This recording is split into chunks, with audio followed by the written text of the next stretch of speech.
Hello students. आज मैं जीव विज्ञान से यानी कि बायोलॉजी से एक ऐसे वीडियो बनाने जा रहा जो कि बीएड के एंट्रेंस एग्जामिनेशन, सीटेट, रेलवेज और एसएससी के समकक्ष और अन्य प्रतियोगी परीक्षाओं में लाभकारी होगा, यानी आपको ये फायदा पहुंचाएगा। तो इस वीडियो में आप देखेंगे कि जीव विज्ञान से एक जनरल टॉपिक वह क्या है, सेल और सेल ऑर्गेनल। जैसा कि हम सभी जानते हैं कि जीव शरीर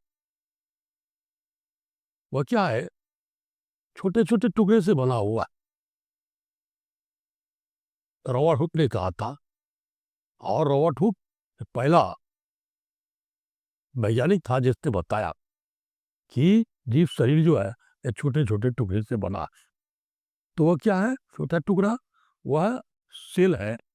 और सेल क्या है, तो जीव शरीर की एक रचनात्मक, क्रियात्मक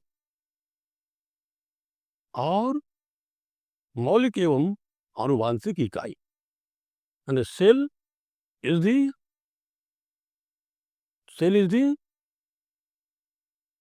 structural, functional, fundamental and hereditary unit of life और द लिविंग बॉडी। यानी जीव शरीर का यह रचनात्मक, क्रियात्मक, मौलिक एवं आनुवांशिक इकाई। तो सेल से ही पूरा जीव शरीर बना है, चाहे वह पौधे, चाहे वह जानवर, सभी सेल से बना हुआ है। जैसा कि आप जानते हैं, सेल से टिश्यू बनता है, टिश्यू से ऑर्गन, ऑर्गन से ऑर्गन सिस्टम, और ऑर्गन सिस्टम से जीव बनता है। तो यह है सेल। और सेल हिस्ट्री भी आप जानते होंगे, या फिर हम सेल हिस्ट्री के बारे में आज वीडियो में बताएंगे। अब है कि सेल में सेल ऑर्गेनल तो होता है, जैसे शरीर में ऑर्गन होता है, अंग होता है, उसी तरह सेल में भी क्या है, छोटे छोटे अंगक होते। इन अंगकों को सेल ऑर्गेनल्स कहते हैं, यानी कोशिकांग कहते हैं हिंदी में। क्या कहते हैं, कोशिकांग कहते हैं। तो ये कोशिकांग क्या होता है, तो कहता है cell organelles are the tiny structure either membrane bound or without membrane bound present in the cell, है ना, are called cell organelles। ये सेल ऑर्गेनल्स क्या होता है, यह मेम्ब्रेन बाउंड और बिना मेम्ब्रेन बाउंड भी हो सकता है। तो यह मेम्ब्रेन बाउंड और बिना मेम्ब्रेन बाउंड एक छोटी छोटी रचनाएं जो सेल में पाया जाता है, और सेल के कार्यों को यह संपन्न करता है स्पेसिफिकली, विशिष्ट रूप में एक एक करके। और सभी का कार्य जब मिल करके सेल को सरवाइव करने में मदद करता है, सेल को एलाइव बना करके रखता है, सेल को सर्वाइवल स्टेटस में देता। तो ये सभी सेल ऑर्गेनल मिल करके अपने अपने जगह पर अपने विशिष्ट कार्य को करते हैं और सेल के लाइफ को बनाए रखते। तो आइए, ऐसे सेल ऑर्गेनल्स में सबसे पहला वह क्या है, न्यूक्लियस का नाम आपने सुना होगा।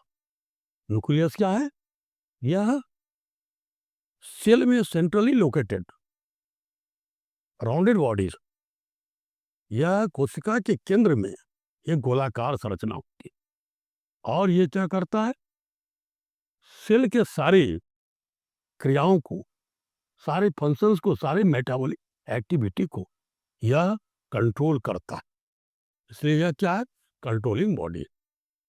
दूसरा, न्यूक्लियोलस, यह भी सेल के साइटोप्लाज्म में एक राउंडेड बॉडी होता है, स्मॉल राउंडेड बॉडी होता है। और ये क्या करता है, यह राइबोसोम के निर्माण में मदद करता है।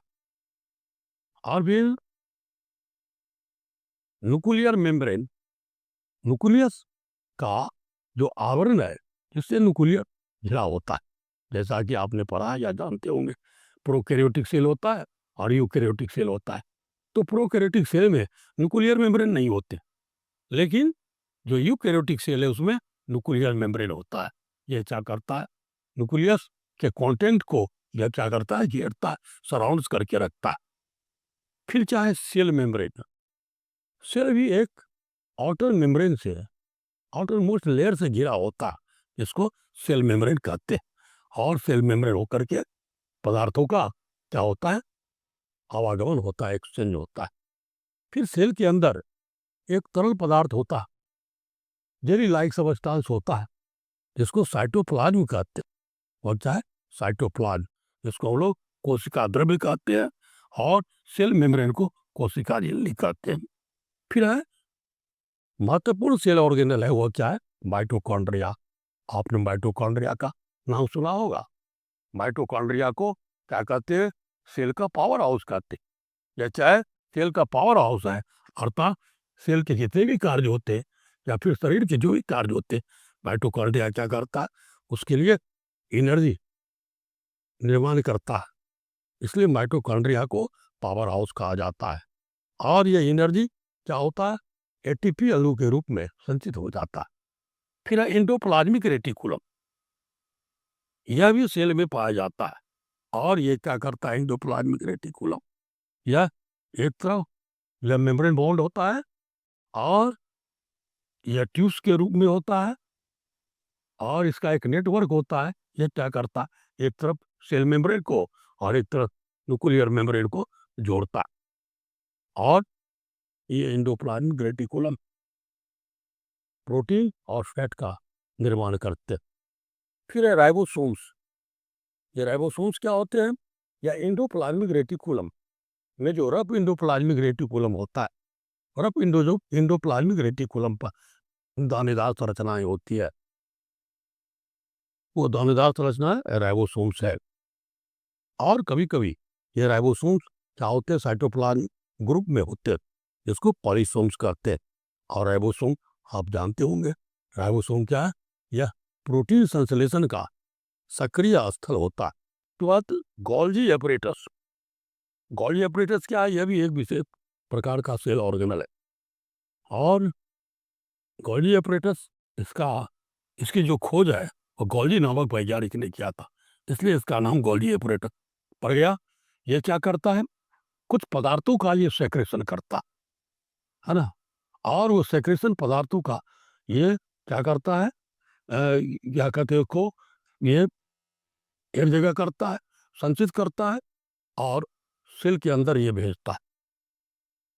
मतलब एंडोप्लाज्मिक रेटिकुलम में भी जो पदार्थ बनते हैं, वह इसके अंदर क्या कहते हैं, गोल्जी एपरेटस के जो वेसाइकिल्स होते हैं, वैकुल्स होते हैं, उसमें संचित करके और सेल के अंदर भेजते हैं। इस तरह से और भी गोल्जी एपरेटस के कई कार्य है ना, ये और भी अन्य कार्य करते। तो इस तरह से ये गोल्जी एपरेटस हो गया। उसके बाद आता है लाइसोसोम्स। ये लाइसोसोम ये सिंगल मेम्ब्रेन बॉन्डेड स्ट्रक्चर है, और यह भी बहुत ही महत्वपूर्ण है। यह क्या करता है, सेल को यह क्लियरिंग का काम करता है। नहीं, यह क्या करता है, अपने डाइजेस्टिव एंजाइम से सेल में जो आए अनवांटेड या फॉरेन मटेरियल है, उसको यह डाइजेस्ट कर जाता है और सेल को साफ करता है। वेस्ट डिस्पोजल सिस्टम इसको कहा गया है। लाइसोसोम को आत्महत्या की थैली भी कहा जाता है, सुसाइड बैग भी कहा जाता है, जिसके बारे में आगे बताएंगे। फिर है वैक्यूल्स। वैक्यूल्स क्या होता है, इसमें कुछ सेल्स, मतलब ये भी सिंगल मेम्ब्रेन का होता है, और इसमें कुछ रस भरे रहते हैं, है ना।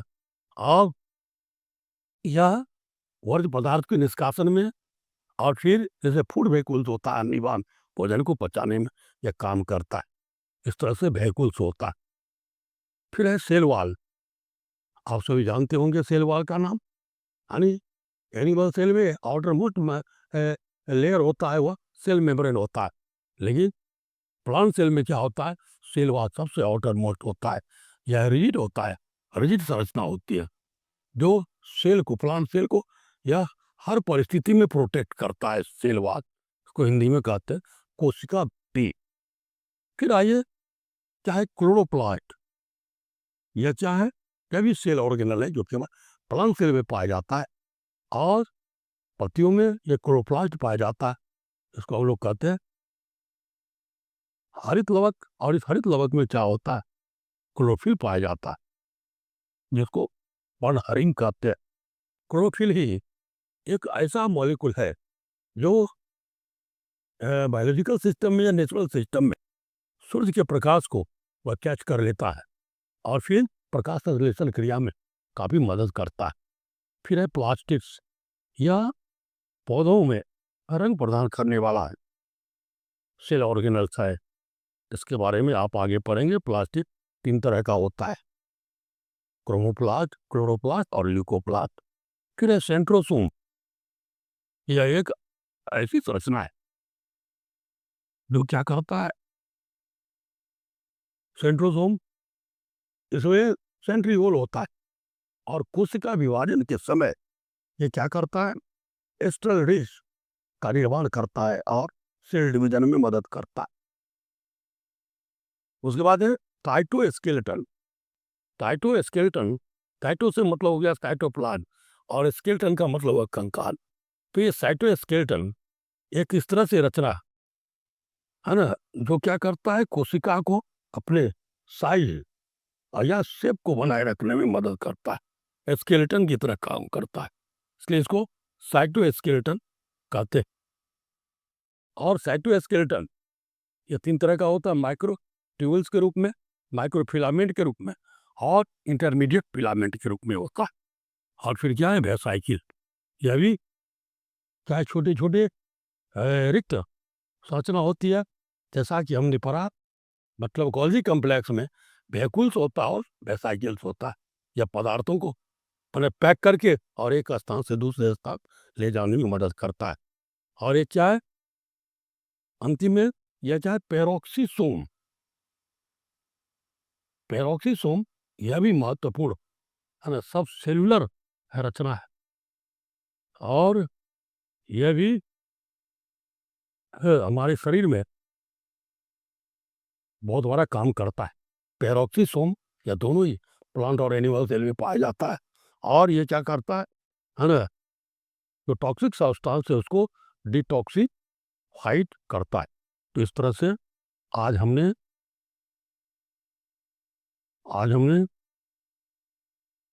है ना, इन्हें फिर हमने आपको इंट्रोड्यूस कराया, आपको इंट्रोडक्शन दिया सभी सेल ऑर्गेनल्स का, उसका हमने एक ब्रीफ लिस्ट दिया। आप सभी सेल ऑर्गेनल्स के नाम को पहले जानिए, आप कम से कम इसको आइडेंटिफाइड कीजिए, जो आपके लिए काफ़ी लाभकारी होगा, सभी परीक्षाओं के लिए लाभकारी होगा। अब इसके बाद हम जो वीडियो बनाएंगे, अब हम व्यक्तिगत एक एक सेल ऑर्गेनल को हम विस्तार से आपके बीच रखेंगे, है ना। आप जो इस वीडियो को देखिए, लाइक कीजिए और इस चैनल को सब्सक्राइब कीजिए। धन्यवाद।